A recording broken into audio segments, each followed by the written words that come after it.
We need a beat.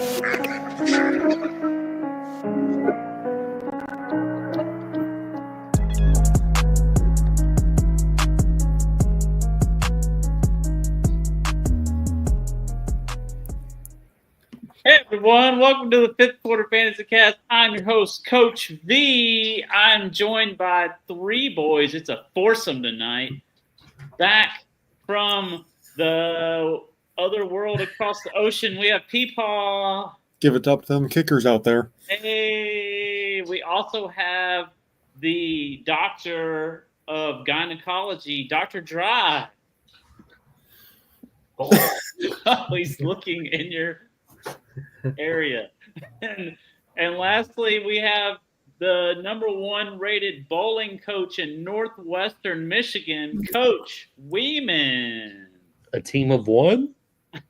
Welcome everyone to the Fifth Quarter Fantasy Cast. We have a hell of a show for you, and we also have the most number of members attending the show at the same time. So if we could get that viewer count above staff count, that would be fantastic. We'd break a record. So how's everyone's fantasy football week? This week or in general?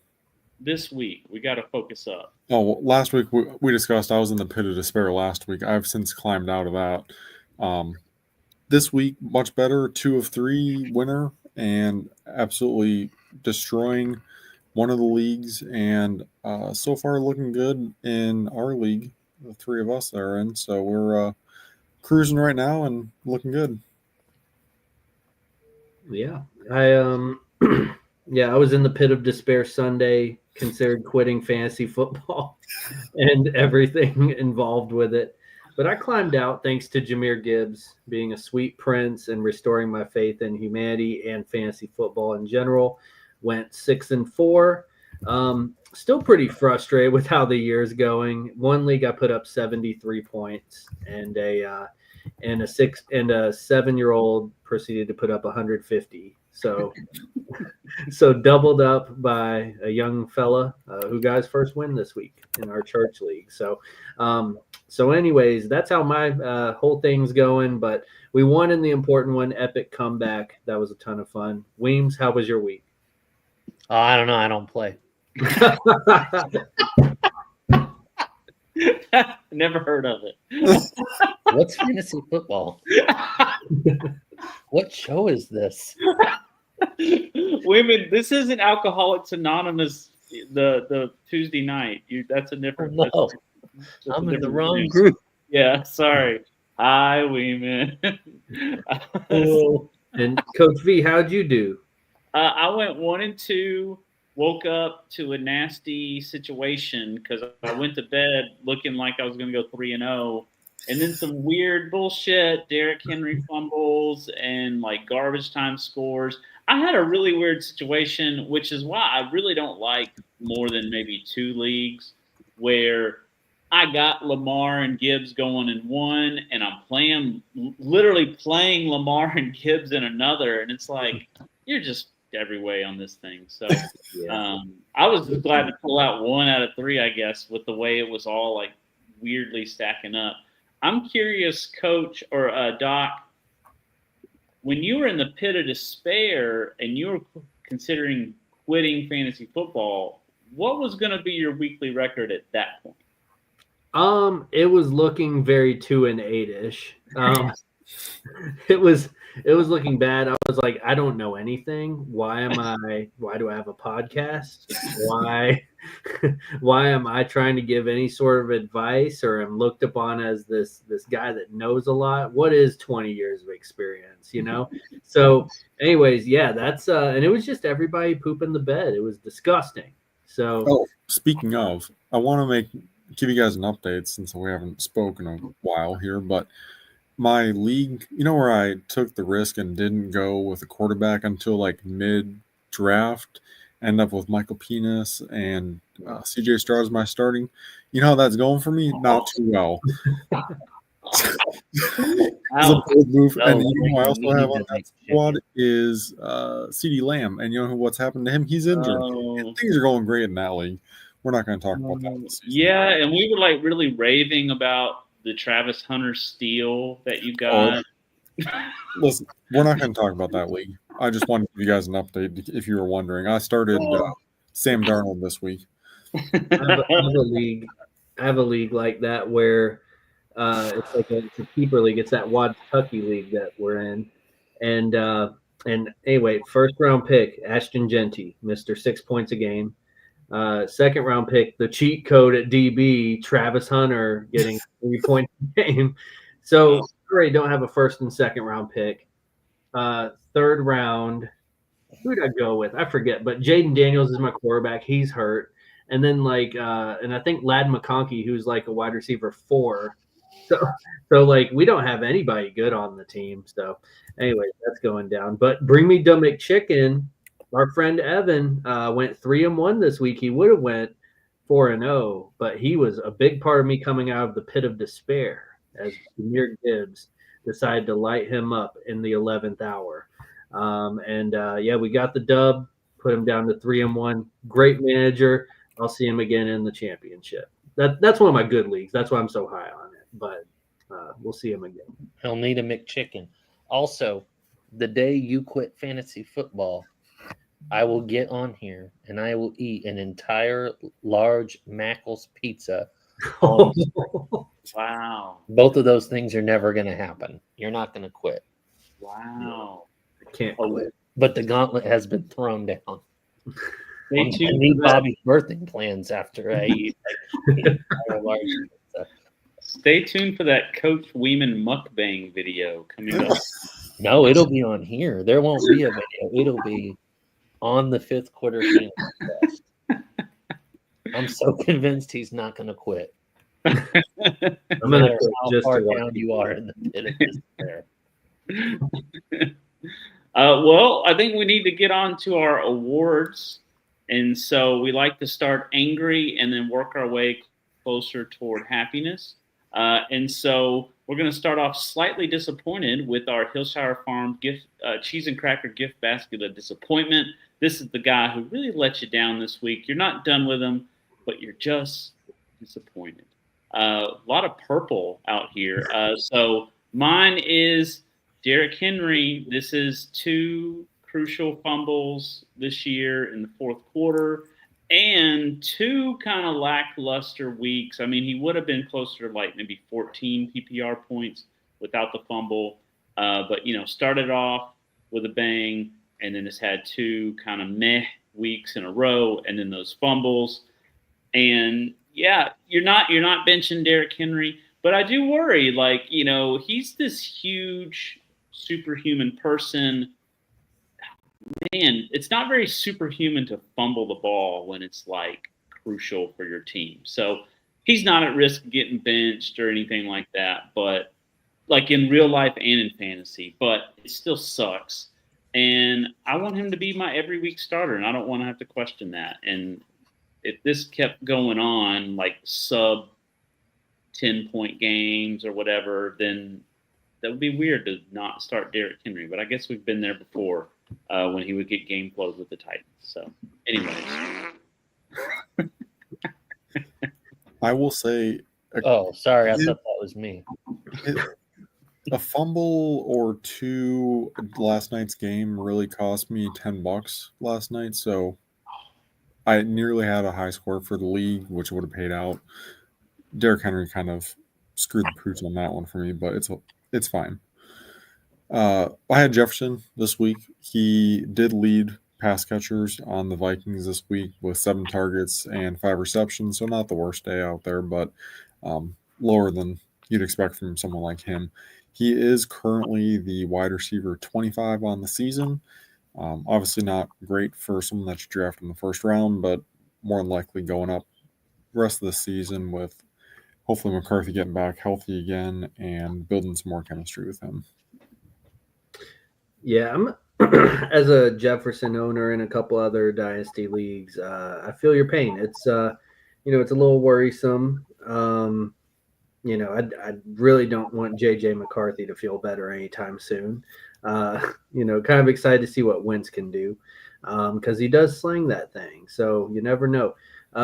Mine is Drake London, someone that you're drafting in the second round of season long, someone that you're very excited about dynasty wise. He had 10 points, but he really hasn't topped off all year. So, you're pretty disappointed in that. Michael Penis, it just doesn't have the length to get it to him. And, he might be depending upon Kirk Cousins to get him the ball.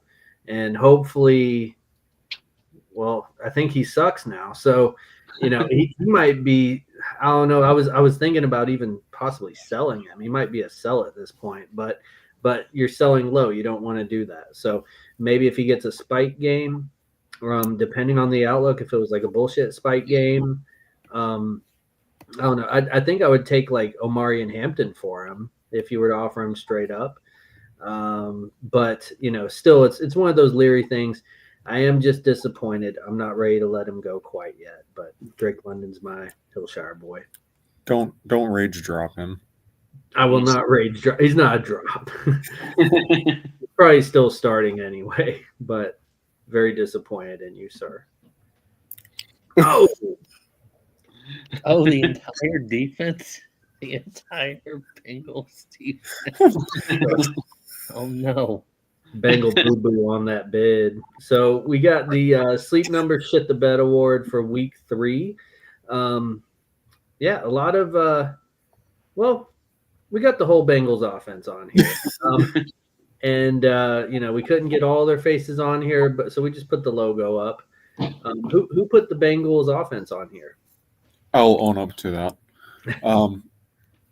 Let's see here. I mean, Vikings defense, they have a legit defense, so kind of take that for what it's worth. Playing in Minnesota too this week, so a little bit difficult matchup. But at the same point, when you have an offense like they do, Chase Brown had 6 PPR points. You had 5 targets with 4 receptions, so that was really the only saving grace for him. Just under 9 PPR points for Jamar Chase. And T. Higgins might as well have stayed in the locker room and just ate his weight in pasta and whatever else they get back there. So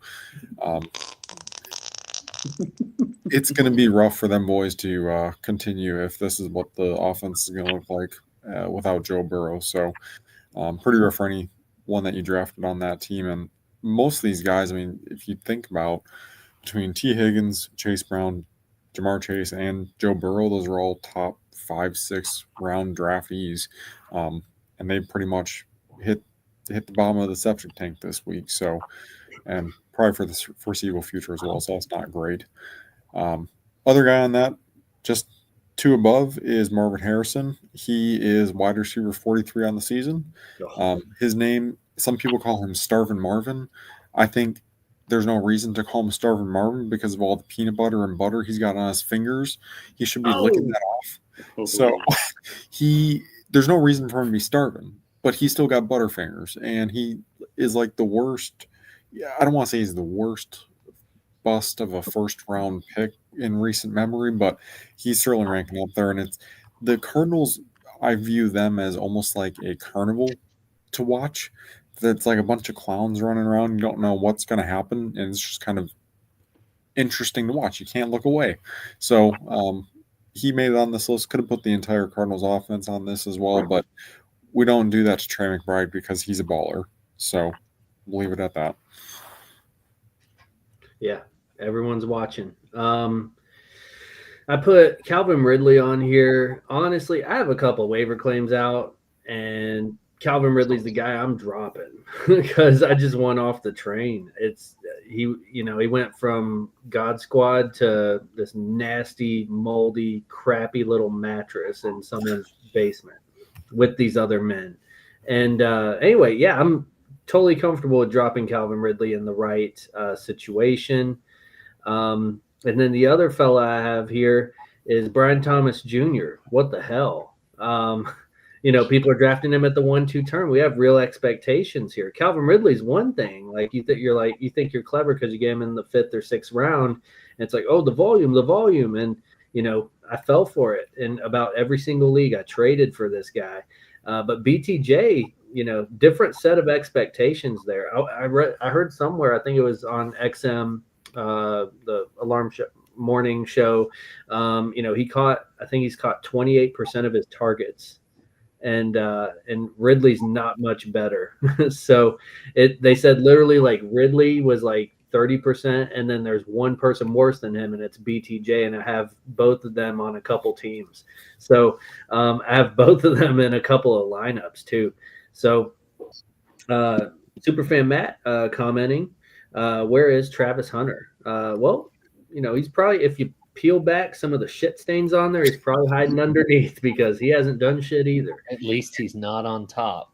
At least he's not on top. So just peel it back for next week. He'll probably be on there. But yeah, that IDP cheat code we were talking about sucks.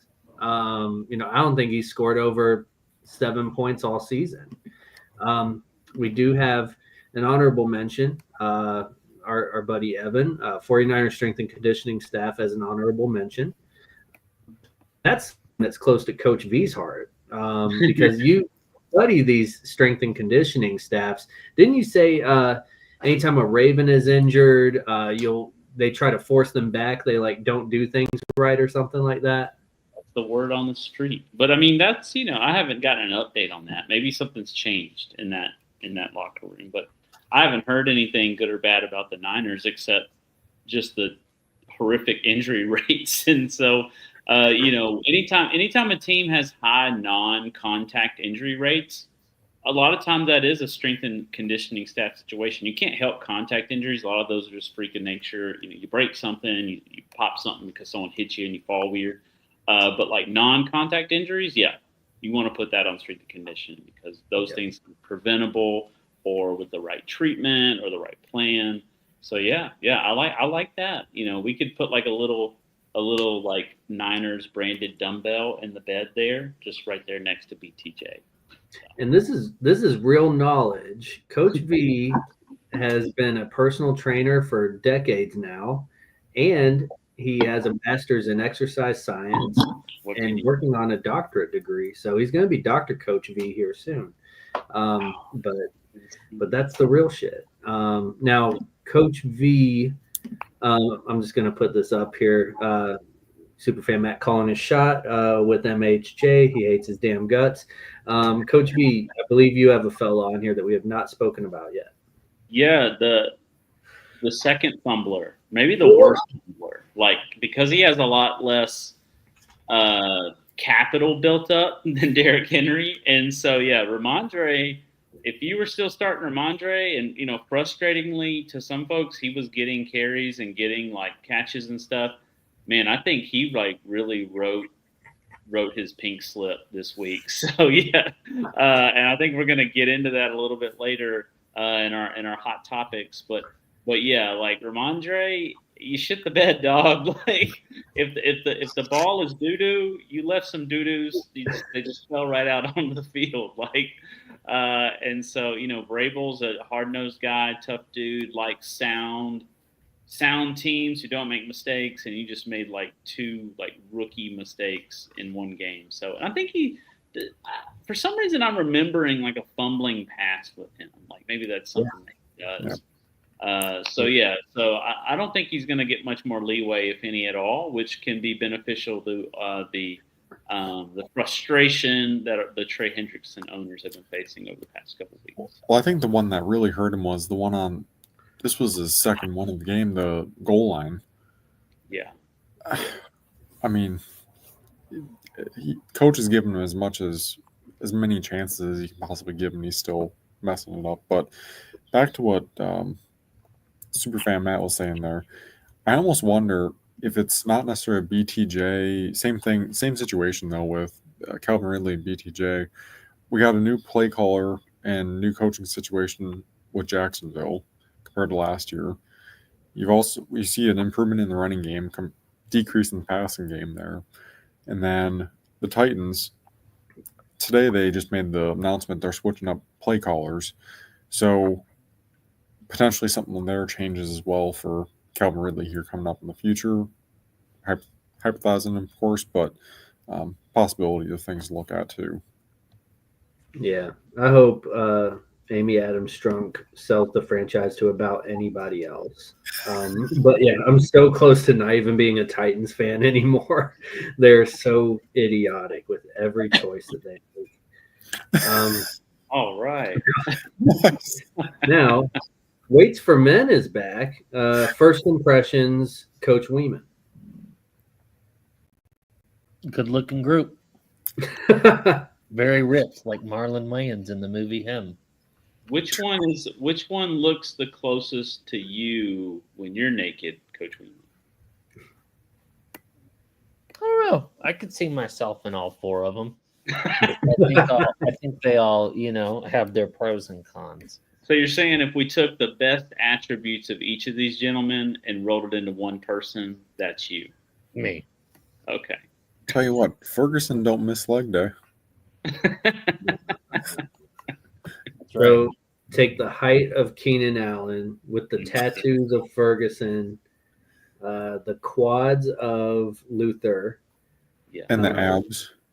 and the abs of Jameer. Jameer. And you I don't basically know who has the biggest peep, but yeah. and you've basically just undressed Coach Weeman for the audience. He's more than a piece of meat, guys. Thank you. I'm a real person. Oh God. So I put Turd Ferguson on mine. I love Turd Ferg. He is just like surprisingly consistent all season. He had like a little bit of a dip week 2, but it still wasn't bad. And he's been able to get you like either double digits or almost double digit fantasy points each week. And I think he had like 15 targets this past week. It was insane. Which, they were passing the whole game because they were far behind early. But still, like, Turd Ferg is a huge part of the offense. And CeeDee Lamb just went down for maybe 4-6 weeks, depending on the ankle sprain situation. And so Turd Ferg is looking at some more targets, which is good. Good for Turd Ferguson owners. I've never owned him before. It's my first time ever having him, and I'm glad I got the Ferg. Would you believe me if I told you he's the tight end 1? Oh, surprised me. Like, I've got him and McBride right now, and I'm debating about throwing Turd in the flex position. you're gonna be a double tight end guy. It's a bold strategy, but hey, I'm changing his sleeper nickname right now. I gotta quit messing around. Love it. Jahmyr Gibbs, we all know who he is. Arguably the best back in fantasy. He really, I was in the pit of despair, very low. I was going to call out tonight, not do the show, just leave it up to my boys. I was contemplating quitting fantasy football altogether. And then this sweet prince throws down a rope and pulls me right with his. Oh, you mean a guy on that list? Yeah, with his strong, juicy arms, and held me for a bit. And then he was like, "Hey, I got this, buddy."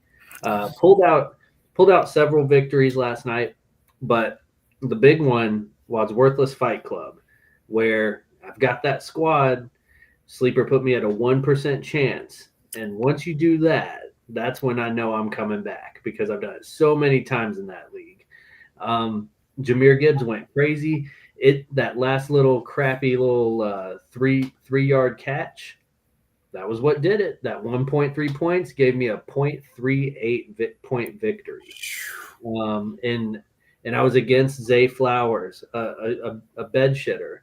And I was down by like 24 or something. And he did just enough to pull it out. So Jahmyr Gibbs, I could look at you all day on that beach.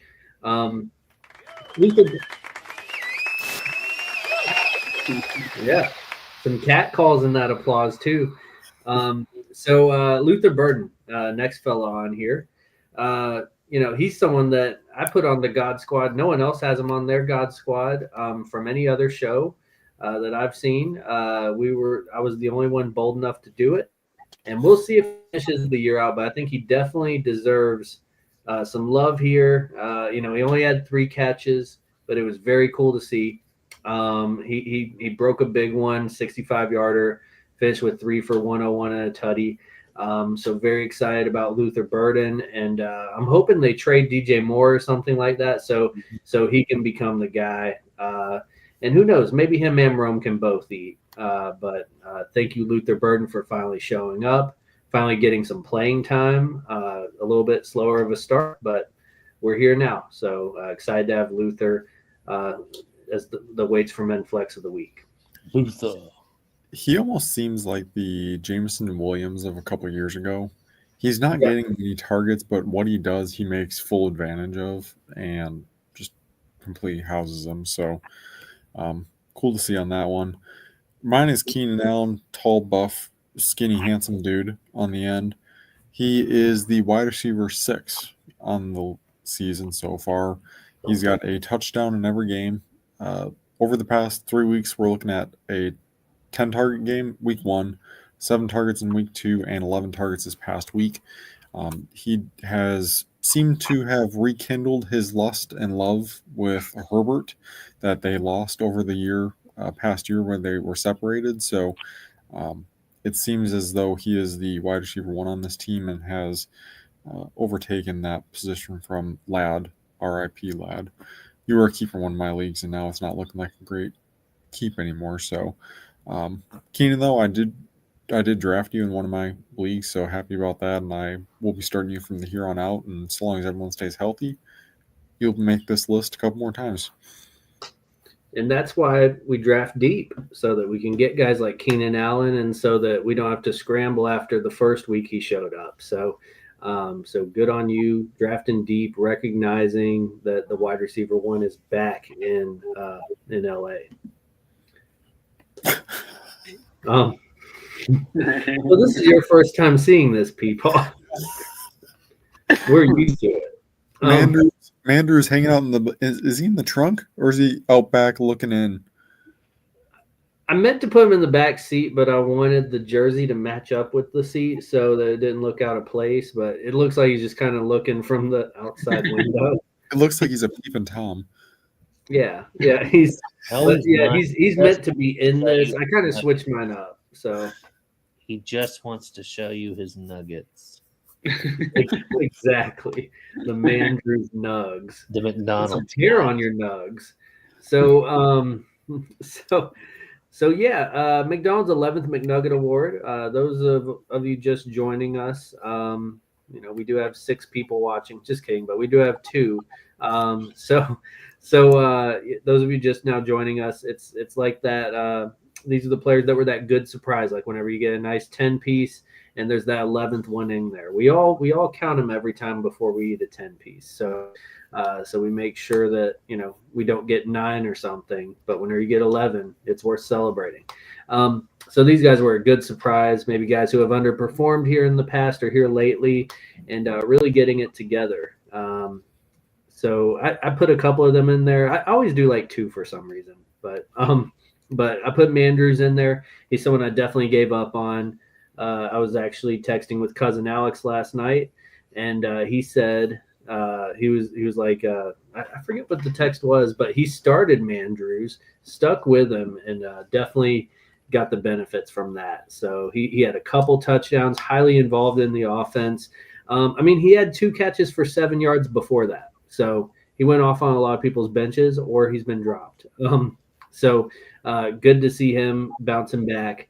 And then Omarion Hampton, one of those rookies that I think we were all very excited about and really disappointed whenever Najee Harris was getting the ball a little too much.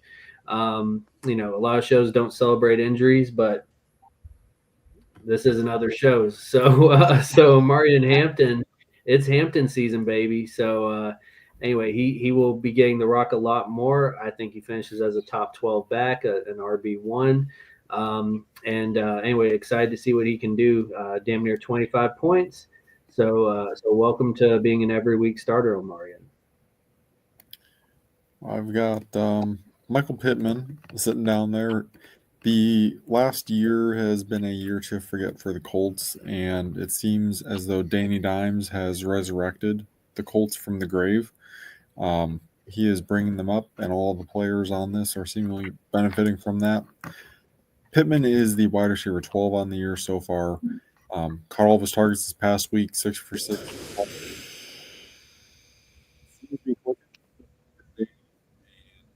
The teams take into consideration the that Miami doesn't have that great. Never much better defense test.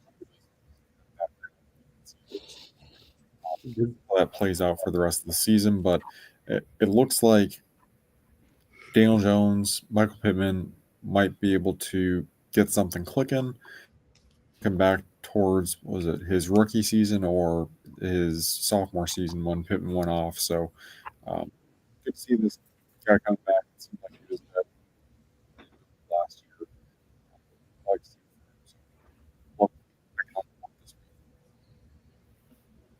Peeps, your audio kind of sounds like shit. Oh no, unless it's my internet again. Now Coach V is leaving. Oh no. Oh, I'm just imitating with Circle. How How do we know it's not Coach V? It might be Coach V. So, Well, he had Nico Collins, if we're wondering. yeah. And it's either Nico Collins or the guy holding the box, and I don't think it's the guy holding the box. It's me. I'm the guy holding the box. Oh no! I feel like he could bounce back in at any moment. But yeah, Michael Pittman clicking like a chicken. So, in fact, Coach V is back. Hey. He's still a giant circle on my end. Oh. Okay, here he is. Did everyone go away, or was it just me? That was just you. Just you. Bye. Everyone, He was on his journey to health. But wasn't Peeps' mic being weird? Yes. Okay, so that wasn't just me. That was everyone. No. All right. oh, we've got a real question here. Oh. You have Jizzin. Oh, JSN. So, Kanan, new viewer, thanks for joining the show, sir. Or madam, I have JSN, Higgins, and MHJ. Should I trade away Higgins and MHJ or hold? I mean, y'all know my opinion on Higgins. I'm always down to trade away Higgins. We don't touch I'd trade Higgins and MHJ. I'd package them together and try to get something nicer. I would. mean, if it was a dynasty, you might try to hang on to MHJ, but Higgins is definitely movable. And if it's season long, then Higgins and MHJ are easy to move. I don't think MHJ is going to turn it around in any kind of drastic way for a season long. So if you could package them together for something, but obviously both of those guys are going to be selling low. So I don't think you're going to get much unless it's just someone who has a hell of a lot of hope for those two guys. I mean, MHJ might have the best possibility to have a breakout game and then sell them after that. Higgins, I don't see that coming anytime soon with their situation. But so if you could package them together, that's probably the best case situation. Depends who you can get from them, obviously. But having JSN as your wide receiver one definitely benefits this situation. Yeah. Congrats on having JSN. He's been so consistent. Someone that has overperformed his ADP already, and the ceiling can only get higher for him. I think he's super consistent. To paint a bigger picture on Higgins and MHJ, Higgins injury history like crazy. Someone who feels like they're ready to come back, and then he'll get hurt in the first quarter and get you a donut. He'll get you a 0. I wouldn't want Higgins anywhere near any of my teams. So, I know I'm in the vast minority on that. I know he's talented and everything when healthy, and he is healthy right now. So, but for how long? And then MHJ, I think he's overrated. Whenever I don't know. And also, there's a new Call of Duty coming out next month, so Kyler's going to be on that, and he's going to be targeting MHJ even less. So I would do it before the new Call of Duty comes out, package them together, get yourself a nice running back. Get like Omarion Hampton. He's a McNugget this week, and he might be in our Waits for Men Flex of the Week in upcoming weeks. But thanks for tuning in. Great question. Well, I guess my McNug is Nico. Nico had his first big 20+ point PPR week, despite the Texans continuing to struggle. So I'm like, fuck it, I got to get Nico into the Nug box before he shits the bed. I don't think it's part of a greater trend. There's nothing really changed about their offense. He just happened to have a long catch and run for a touchdown that really he hasn't had that yet this year. So that was nice to see. I'm hoping maybe when Mixon comes back, the Texans can get back on track. It seems like they don't have really a running game to speak of, and I guess that's hurting them more than people realize. Christian Kirk was supposed to kind of help fix things up in the passing game, but we didn't see anything with that this week. So nice to see Nico have that week. I'd like to see him have more of those, and he's not a pleasant surprise. He's the first, second rounder that you wanted, and is producing for you at that level. Definitely. So those are our awards for week 3. And now we do have a word from one of our sponsors, upcoming country superstar, Aiden Brantley. I went to high school with him. And he's he's got an upcoming event. And I just need to find the audio for it. Oh, here we go. All right. Hey, y'all, it's your boy, Aiden Brantley, letting you know I just dropped my latest hit on Spotify. He's got a truck, she's got a truck, we all got trucks. Give it a listen today. I'll also be out at Berkeley's Boots this Saturday signing autographs. Come on out, pick yourself up a handful of Chex Mix, and say hey. Thanks, Dave. Isn't hay for horses? Yeah, it's he's country, so it's like a little bit of Natural. He's a pretty smart guy. He knows how to write lyrics. Yeah. And I would absolutely stream that. Ooh. I don't know how he's going to go up against Taylor Swift this week, but we'll see what we can do. Well, speaking of lyrics, Kanan dropping more fire into the comments section. What are your thoughts on Judkins? Is he a reliable fantasy option? Horrible boyfriend, but someone that I would definitely want in my other lineup. I think he's a great fantasy back. We saw what he did against Green Bay just this past week. I want to say he had 94 yards or 98 yards or something like that, and a touchdown. I think he's very solid moving forward. I think you can be proud of him as your RB2. Could end up being an RB1 by the end of the year. I'd throw him in the starting lineup for sure. Yeah, he's got some juice. He looks really good. I doubted him coming in early in the season. I didn't know about his off-field issues. That's why I stayed away from him. So now that I've seen him play, though, he looks really good. So I'd be throwing him in there. When they lost to Baltimore, was it a close game?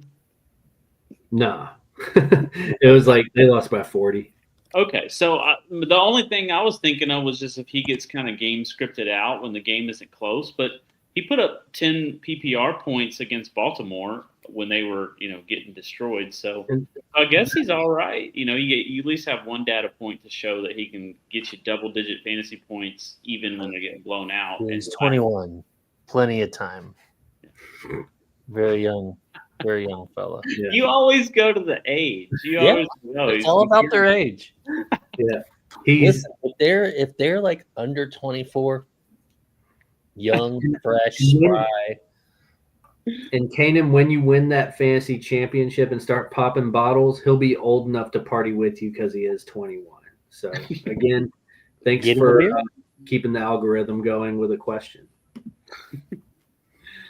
All right. Well, it's time for our burning questions of desire. So this is more of a rant, I guess, but I don't know if you guys, Peeps was in the pit just last week. Yep. the pit of despair, as I call it. It's just, I seriously considered quitting fantasy for the first time in 20 years on Sunday, just because of how messed up the entire season has gone. We've had injuries. We've had first rounders performing like eighth rounders. We've had Quentin Johnston as a top 3 fantasy option overall. Daniel Jones is good at football. Who would have thought that?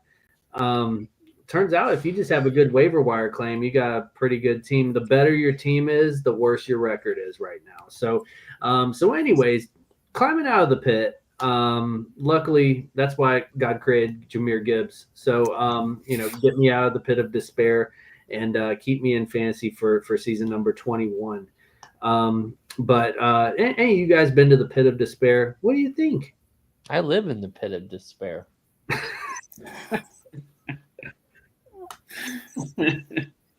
It's not great. I was there last week, lost every one of my leagues, not even close, and it was a rough time. So I've looked at the records of some other people in my leagues, and I realize I don't have it as bad as they do. So it can always get worse. I'll say that this is supposed to be fun, y'all. I haven't been having fun. Get the fuck out of the pit of despair. I have oriented my fantasy life to keep myself from going into the pit of despair with different rules. Rule number 1 is you set your lineup and you don't check it until the 12 or noon or whatever time it starts in your world, until those games are over with. You don't look, because there's nothing you can do. You can't do anything about it. You can't. It's just going to play how it's going to play. So don't fucking look till 3 o'clock. Okay? That's step 1. Step 2, don't look at your opponent's lineup. You can't fucking control what happens over there.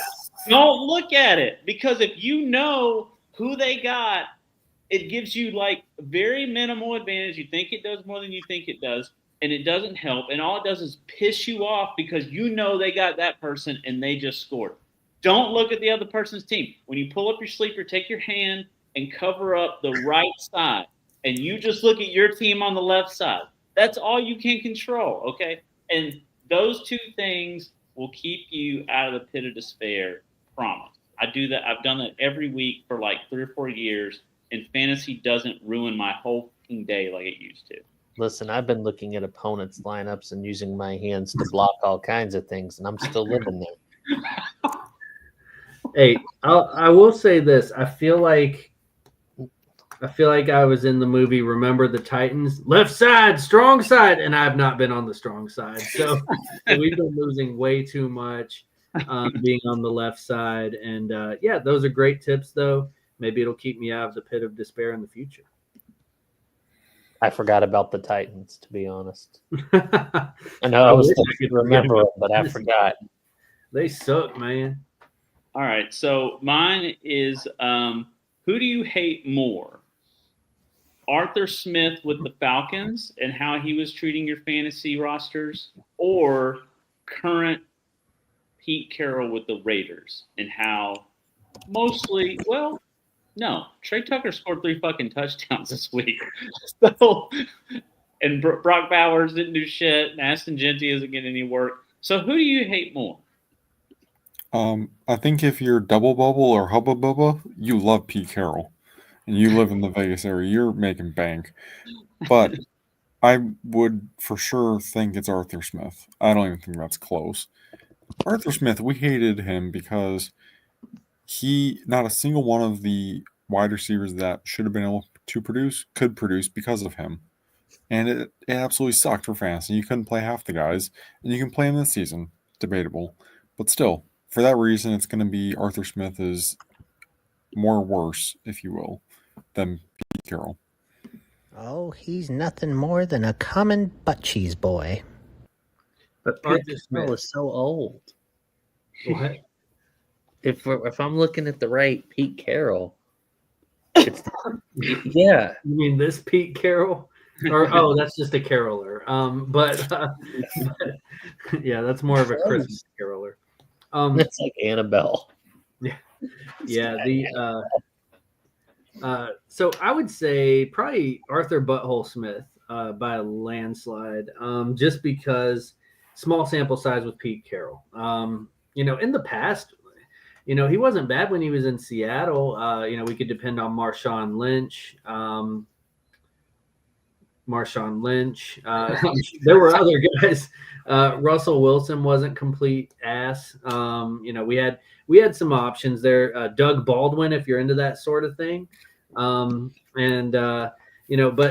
Falcons Arthur Smith, that was unlike anything we had ever seen before. That was the Cheese King coming up. And he was using players like Jonnu Smith over Kyle Pitts when we believed in him. For a few years there. And so Kyle Pitts never used the Bijan Robinson thing pissed me off his rookie year. Like, you have this really fast car, you bought yourself a Corvette, a Ferrari, and you're just leaving it in the garage so you can drive your Toyota Tyler Algier out there. And that sucked. That really sucked. Really dampened everything. But yeah, I would say Arthur Butthole Smith for sure. All right. Hot take 2 here. CMC overuse potential here. Obviously, everyone on the 49ers gets injured regardless of what position you play. So this year, a couple stats here. I did not come up with these myself. I found it from someone else's website for all intents and purposes. I'm not a statistician whatsoever. McCaffrey has 30% receiving target share and has been on the field for about just under 80% of the team's offensive plays, with 52 carries so far this season. Approximate touch between receiving and rushing percentage for the 49ers offensive snaps is about 37%, is the amount of time he's touching the ball. 37% of the time, approximately. Do we feel like an injury is coming? Can he be overused? What is his floor ceiling? What are your outlook possibilities for McCaffrey this year with his current usage? I think he will get through this season. I think that, I'm going to go with that. Just because they know what the team looks like without him. They can survive with anybody else, but they can't really make it work without CMC. And so I'm not saying he's going to go completely uninjured, but I don't think he's going to have like a lengthy stint of games missed. He'll probably miss all of 2026.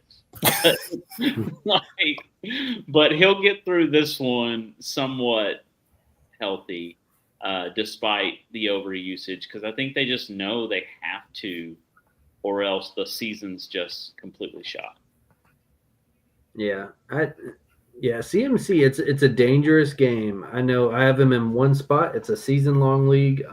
Got him in the mid-second. And I forget who it was. I was waiting on Drake London to come back to me, so this has worked out. But yeah, I mean, CMC, so the ceiling is RB1 league winner. We all know this, but the risk is so much. And that was like the earliest I felt comfortable taking him because of that risk. But we see it 22, 23, 24 points a game every week so far. Anyways, I think, he's definitely at risk of being overused. We know the strength and conditioning team over there sucks. Almost 30. Yeah, he's almost 30 years old. But his first name is Christian. Yeah, so he's a Christian. He has God on his side. So maybe that gets him through some healing hands, hopes and prayers. Anyways, we're living on a prayer with CMC. So, do the Christian thing and stay healthy, hopefully. The fantasy footballers I listen to, they believe that he is siphoning the health from the other players and causing them to get injured, which is how he's staying healthy. Stop spoiling horror films. No. All right, what we got?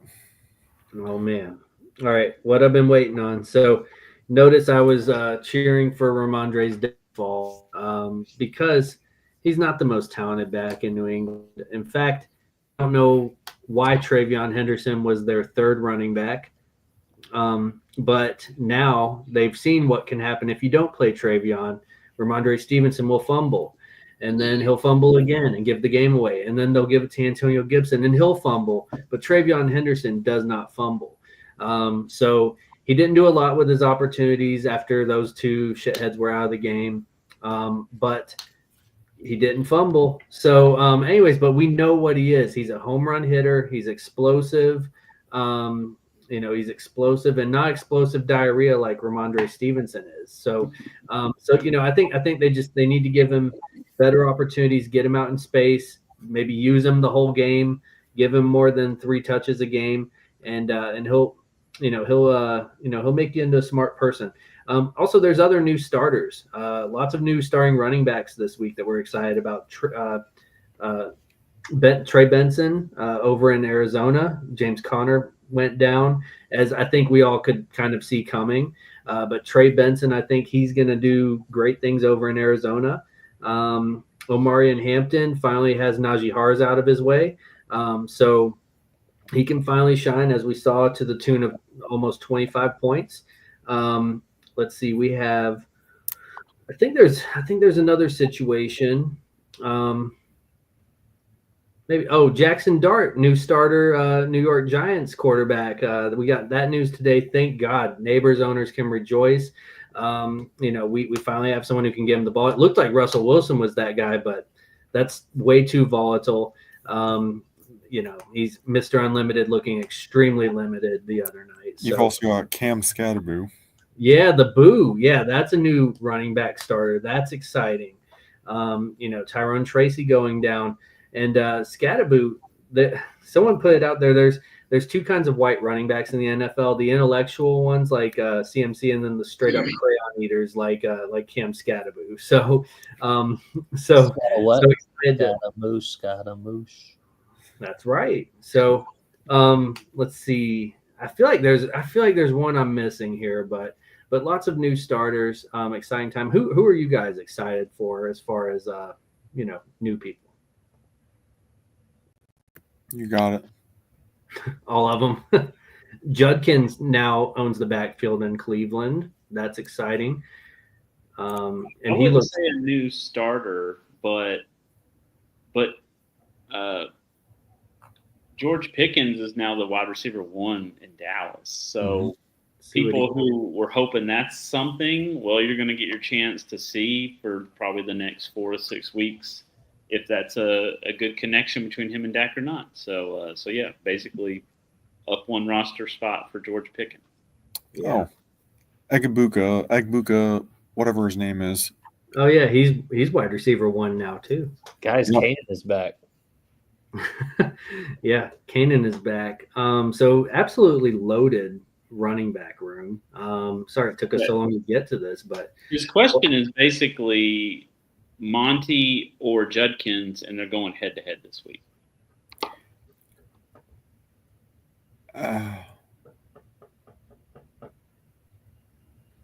They're at Detroit.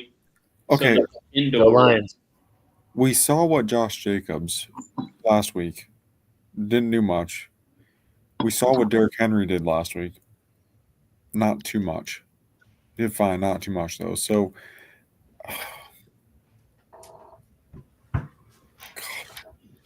I'd lean. I don't know. I think we're going to be house divided on this. Where's option C? Yeah, that's a tough one. Didn't y'all just say you don't like the Judkins? No, we don't like him as a boyfriend because. Oh, okay. But as a player, we like him. Okay. Yeah, you know what? I'm kind of all in on Judkins. Montgomery's he's coming off of a big week. I'd sell high on Montgomery. Just because he's in a 2-headed backfield. We all know Gibbs is the man there. Monty will have his games, but he'll also have his games where he disappears, I think. Judkins has the Cleveland backfield all to himself pretty much, minus a little bit of Dylan Sampson here and there. And Pastor Joe just came in. Monty is hit and miss. So, and he's been a Monty owner for a while, so he knows from experience, dude. But yeah, I'd go Judkins. I'd sell high on Monty, honestly. He's coming off of a very good game. He is second fiddle in that offense. And you have JSN, you're looking to trade away those two wide receivers that you had mentioned. Trade away Monty as a running back and try to upgrade at receiver and maybe get another running back on the way back or something. Ditto. Yeah. All right. Ashton Genty, he touched on him a little bit tonight here, but do we think it's possible for him to salvage the season based on what he has, how it's been going to start the season? And what do we predict his finish is for running back ranking this season?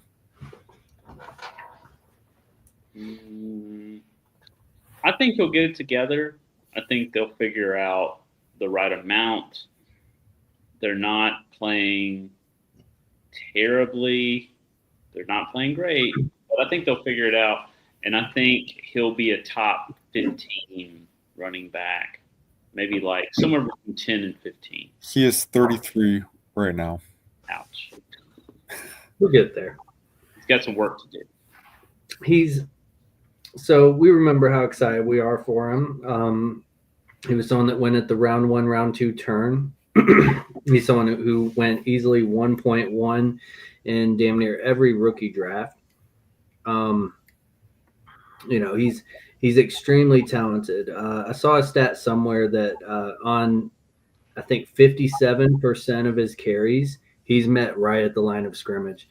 So it's not him. It's that shitty O-line. So they need to figure that out. If they can figure that out, that would be great. I think they need to get him in space more. That's always my solution to everything is like, I didn't play football. I just say, get him in space. So he's one of those guys though, that can make people miss. He's powerful. He's a generational back. I believe, running backs drafted in round 1 have an 86% hit rate. And those drafted in the top 10, congratulations. It's close to 100% hit rate. So with that being said, I think at worst he finishes as like a mid RB2. And then at best he's somewhere as like a mid to late RB1. So kind of same to where coach was at. I don't think this is, I think it's going to be low end RB2 this season based on the offensive line. I don't think you can get that fixed in a season. I think that gets addressed in the off season, and he has a better second year. Yeah. If only he was a Cowboy. He wouldn't have to deal with, what's his name there? Not J.K. Dobbins.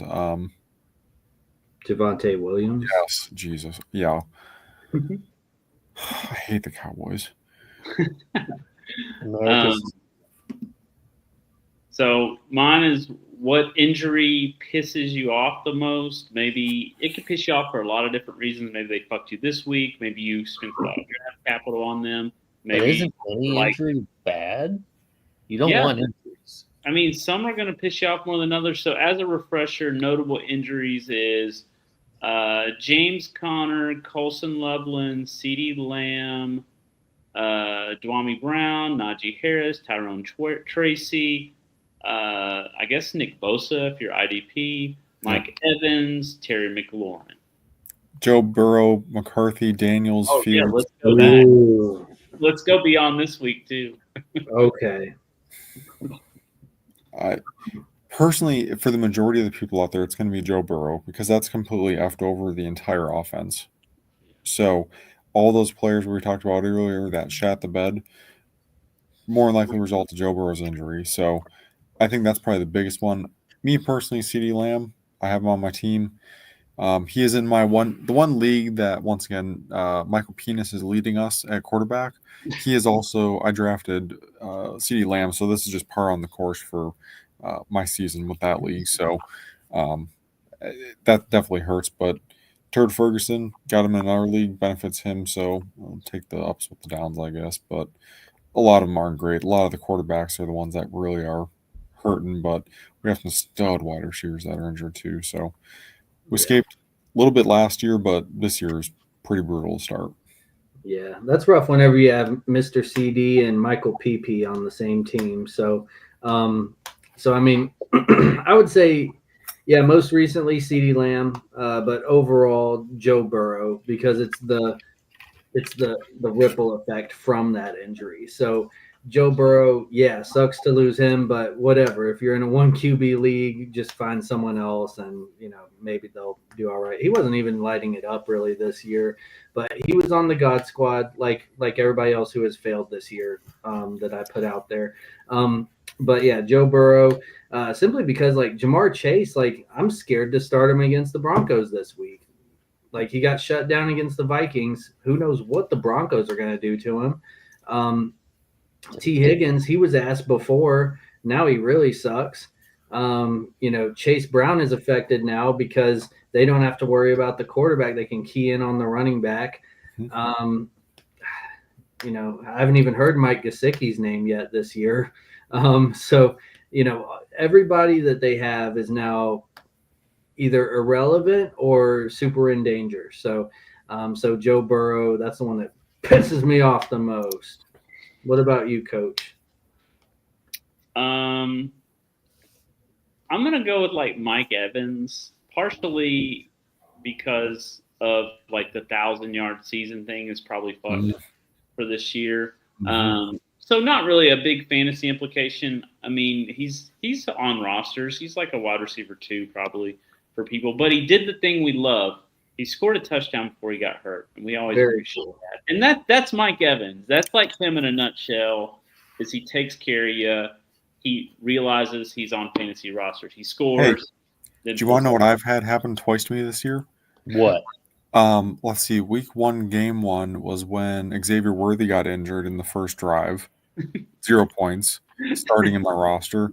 This past week, CeeDee Lamb, first drive, or one of the first couple drives, gets me 0 points and gets injured.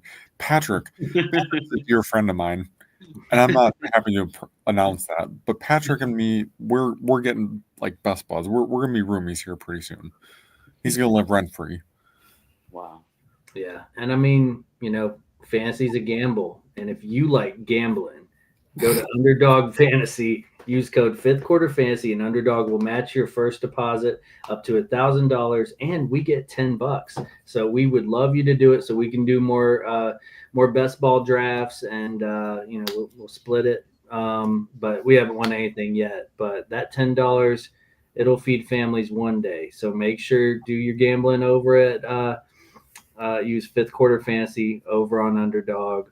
We appreciate it, and yeah, that's $3.33 each, and Weems gets the penny at the end.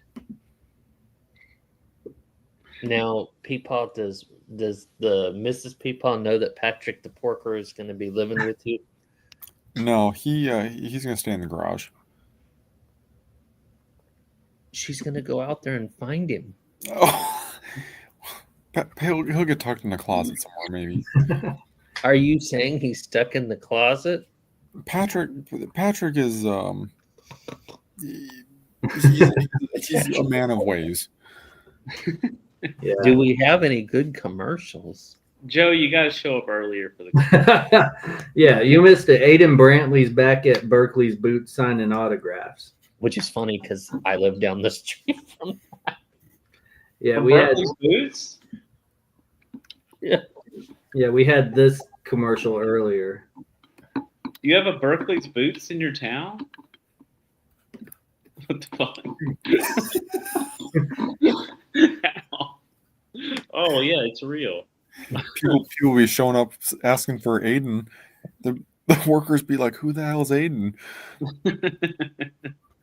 Okay, well, let's land this plane and get out of here. Don't forget to be a part of our inner friend circle. We have all these social medias that we don't update that you can check out anytime. Right. So pop in and leave a comment that we'll never see because no one goes there. I'll open the Discord once every couple weeks. All right, you might catch the doc once every couple weeks on Discord and say hey to Coach Weeman on if I can ever X. irresponsible. And our YouTube is always updated with the backlog of all of these live shows that you can actually like and subscribe and all those things. So, Peeps, do you even remember what the 5 things are? Abso-freaking-lutely. As we go out into venture into the 4th week of fantasy, we ask you to do the 5 things. Live, laugh, love, like, and subscribe to the 5th Quarters Fantasy.